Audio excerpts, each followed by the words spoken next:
আমার ছাত্রলীগের ভাইয়েরা, আমার যুবলীগের ভাইয়েরা, স্বেচ্ছাসেবক লীগ, শ্রমিক লীগ, কৃষক লীগ, মহিলা আওয়ামী লীগের বোনেরা, আপনারা সকলেই যারা আজকে অনেক কষ্ট স্বীকার করে এখানে উপস্থিত হয়েছেন, আপনাদের সকলকে জানাই আমার আন্তরিক শুভেচ্ছা ও অভিনন্দন।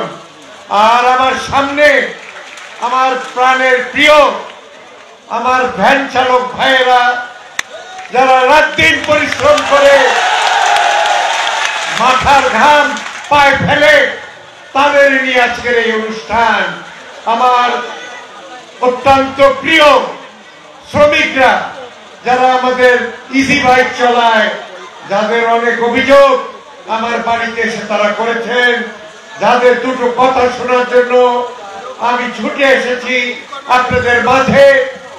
এই কাজী আবু ইউসুফ স্টেডিয়াম, ডাক্তার কাজী আবু ইউসুফ স্টেডিয়াম, এই স্টেডিয়ামটা আমি আমার প্রিয় চাচা, আমার প্রিয় চাচা যান ডাক্তার কাজী আবু ইউসুফ সাহেব, একটি সোনার মানুষ, চারবার এই গরিব দুঃখী মজুরি আপনাদের এই মূল্যবান ভোটে, কৃষকের ভোটে তিনি বারবার 4 বার নির্বাচিত আপনাদের এই এলাকা থেকে এমপি হয়েছেন।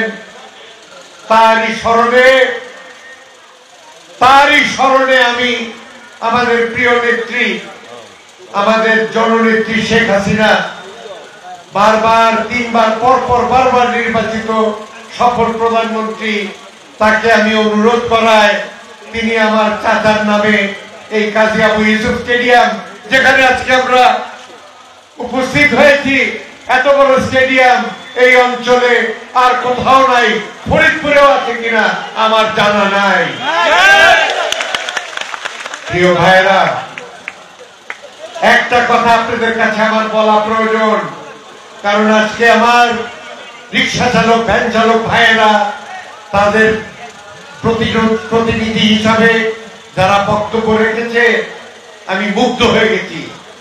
যেই বক্তব্য আমার চাচা, আমার বাবা, আমার পরিবার, আপনাদের মতন দিনমজুর কষ্ট করে যারা পরিবার চালায়, আপনাদের সাথে ছিল, আমিও আপনাদের সাথে আছি, শেষ দম পর্যন্ত থাকবো।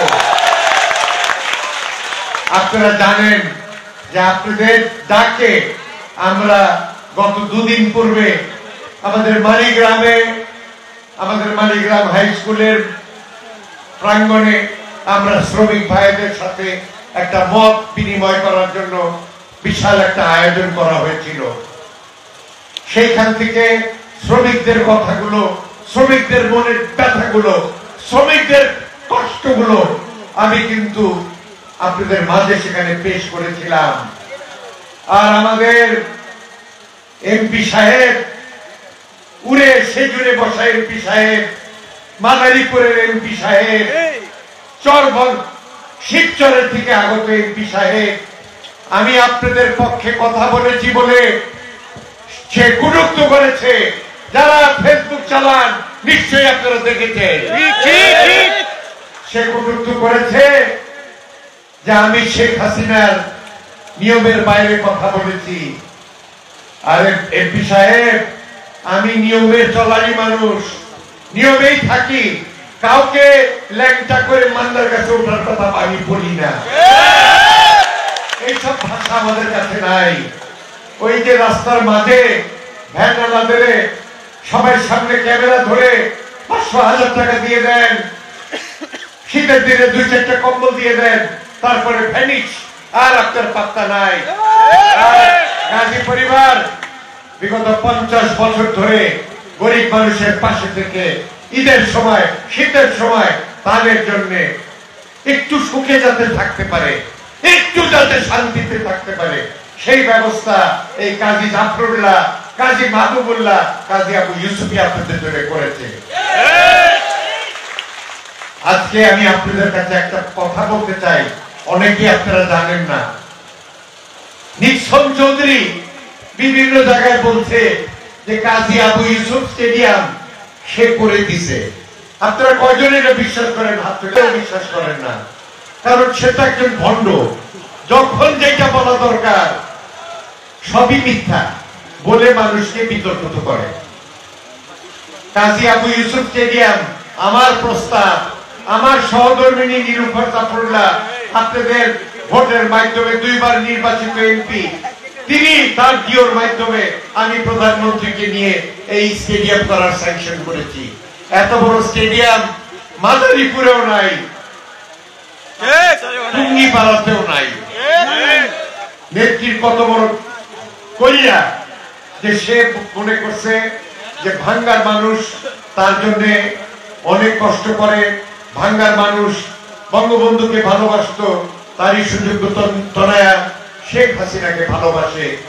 যখনই এই সড়ক অনেক হওয়ার আগে, হেলিকপ্টারে যাওয়ার আগে, যখন আমার প্রিয় নেত্রী তার টুঙ্গিপাড়া বাড়িতে যেতেন, কোন সময় আমাদের ভাঙ্গায় থেমে ভাঙ্গার লোকজনের সাথে কথা না বলে সে আগায় নাই।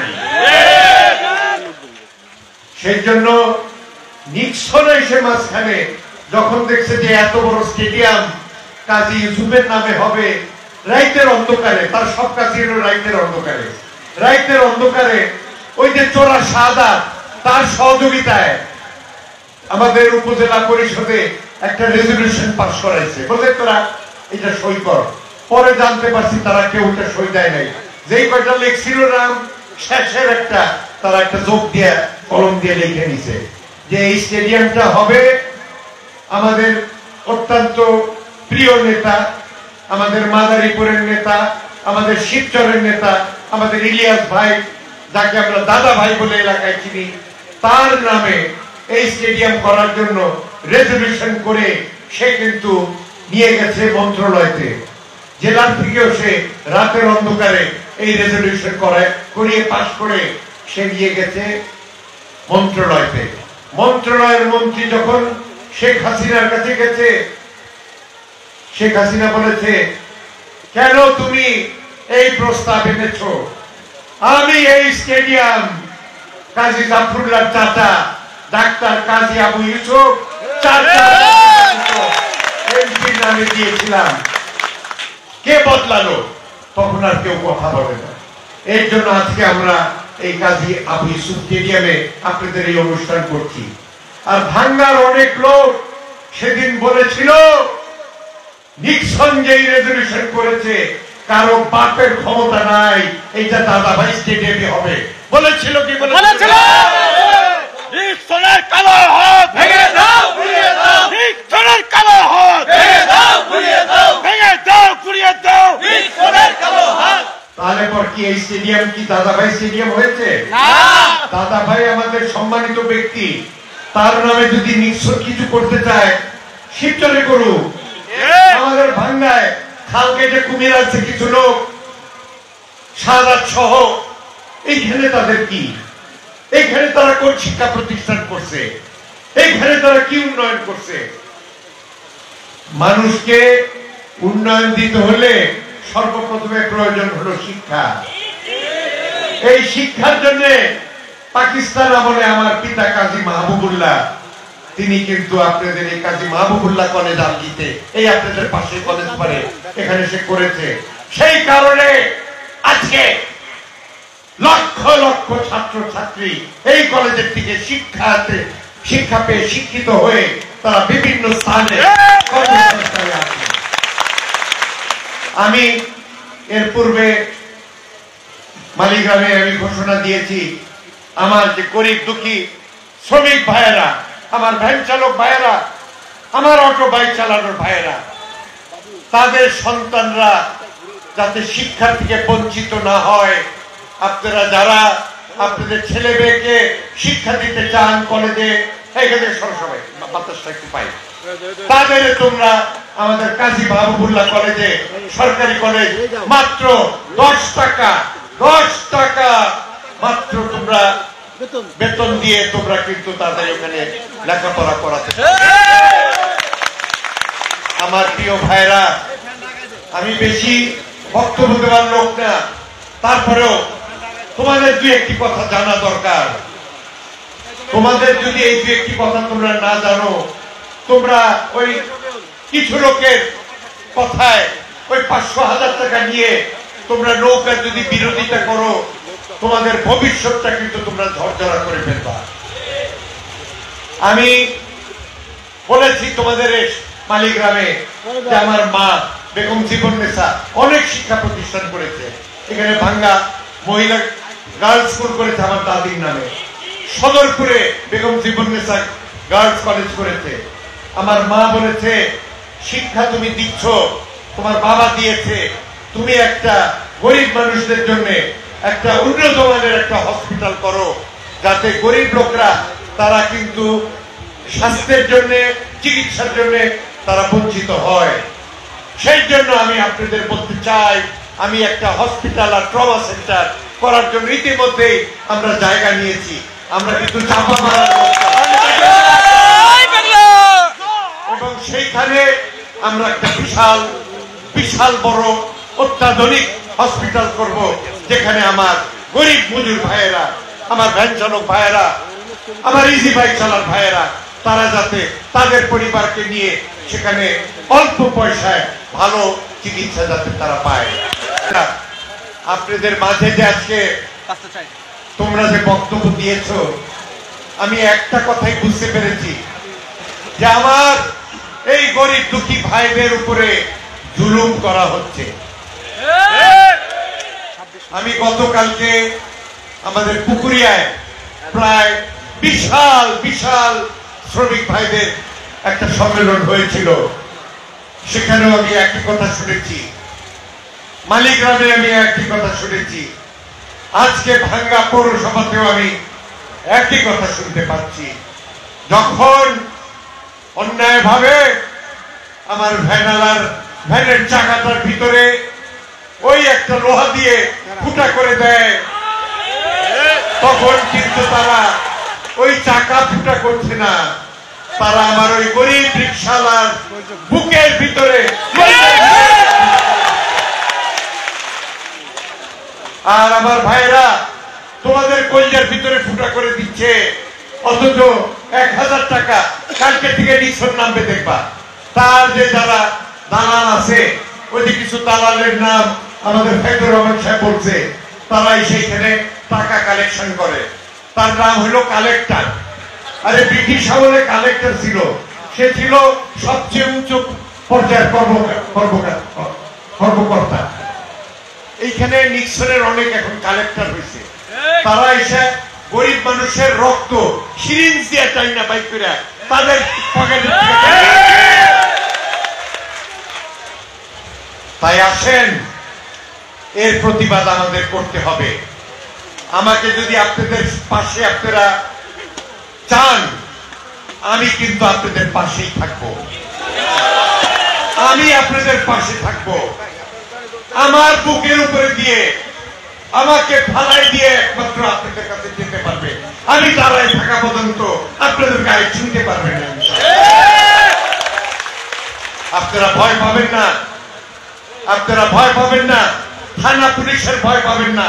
আমি থানাওয়ালাদের হুঁশিয়ার করে দিতে চাই, যদি এমপি আপনাদের অন্যায় ভাবে কাউকে ধরতে বলে, কাউকে কষ্ট দিতে বলে, আপনারা সেই আদেশ মানবেন না। আপনারা সরকারের কর্মচারী, আপনারা নিক্সনের কর্মচারী না। নিক্সনের বাড়িতে যে আপনারা ধর্ণা দিবেন না, এই গরিব মানুষের বাড়িতে যে আপনারা ধর্ণা দেন, গরিব মানুষের পাশে থাকে। যদি আপনারা গরিব মানুষকে জুলুম করেন, আমি কাজী জাফরুল্লাহ আপনাদের বিরুদ্ধে আমি নেমে থানাকে ঘেরাও দিব। আমি প্রিয় ভাইরা, আপনাদের ইজ্জত আপনাদেরই কিন্তু রক্ষা করতে হবে।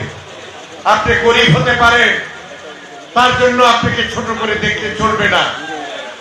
আপনিও আমার একজন ভাই, আপনারও পরিবার আছে, আমার যেমন পরিবার আছে, আপনারও সন্তান আছে, আপনারও ছেলে আছে, আপনারও মেয়ে আছে। আমি খাবো, আমি সবকিছু গরুর গোশ দিয়ে রোজ খাবো, আর আপনারা একটা সবজিও জুটবে না, এইটা আমি বরদাস্ত করবো না। আমার গরিব শ্রমিকরা যাতে অনেক শ্রম দেয়, এই শ্রমের তারা যাতে সঠিক মূল্য পায় সেটাও দেখা কিন্তু আমাদের রাজনীতিবিদদের, আমাদের কিন্তু একটা দায়িত্ব। শুধু যদি বড় লোকদের সাথে ধর্ণা দেয়, যদি শুধু ওই বণিক সমিতি 52 সদস্য নিক্সন করছে, একটা বণিক সমিতি করছে 52 সদস্য, যাদের টাকা আছে তারাই খালি সেই বণিক সমিতির সদস্য হতে পারবে, তারাই ব্যবসা বাণিজ্য করবে, তারাই সুখে থাকবে, আর গরিবের জন্য কেউ কিছু করবে না। তা হবে না, তা হবে না।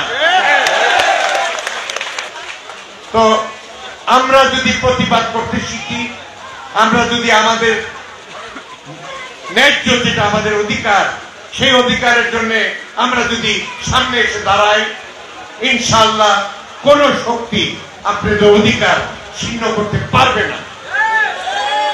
আপনারা ঐক্য থাকেন, ঐক্যবদ্ধ থাকেন, নৌকার ঝান্ডার তলে থাকেন, নৌকায় ভোট দিয়ে শেখ হাসিনাকে আপনারা আবার বাংলাদেশের প্রধানমন্ত্রী করার সুযোগ। অনেক ষড়যন্ত্র চলছে দেশে। আজকে আমাদের শোকের মাসের শেষ দিন, 31শে অগাস্ট। আমরা কালকে থেকে মাঠে থাকবো। আমরা পিচ দরজা দিয়ে রাতের অন্ধকারে ষড়যন্ত্রের মাধ্যমে বিএনপি, জামাত, শিবিরকে কোনদিন ক্ষমতায় আসতে দিব না। আমাদের একজনও আওয়ামী লীগের কর্মী জীবিত থাকতে আমরা বুকের তাজা রক্ত দিয়ে আমরা শেখ হাসিনাকে 21 অগাস্ট গ্রেনেড হামলা রক্ষা করেছি। আমি রক্ত দিয়েছি, আমি আমার বুকের রক্ত আমি দিয়েছি। অনেকেই বড় বড় কথা বলে রক্ত কয়জন দিয়েছে। আমাদের 21শে অগাস্টে যখন আমাদের মিটিং হয়েছিল, আমাদের প্রিয় নেত্রী শেখ হাসিনা সারা দেশের মাধ্যমে বক্তব্যে বলেছিল যে আমার কাজী জাফরুল্লাহ ভাই মারাত্মকভাবে আহত হয়েছিলেন। এই কথাগুলো আপনাদের জানতে হবে। চাপাবাজিতে কান দিবেন না, লোভ লালসা করবেন না। আপনাদের ভাগ্যের যদি পরিবর্তন করতে হয়, আপনাদের সন্তানদের মুখে যদি হাসি ফুটাতে হয়, একমাত্র শেখ হাসিনাই একমাত্র যে আপনাদের মুখে হাসি ফুটাতে পারবে। তাই আসেন আমরা সবাই মিলে আজকে শপথ দেই, এই 31শে অগাস্টে আমরা বঙ্গবন্ধুর সাথে ছিলাম, আমরা শেখ হাসিনার সাথে ছিলাম, আমরা এখনো শেখ হাসিনার সাথে থাকবো। জয় বাংলা, জয় বঙ্গবন্ধু।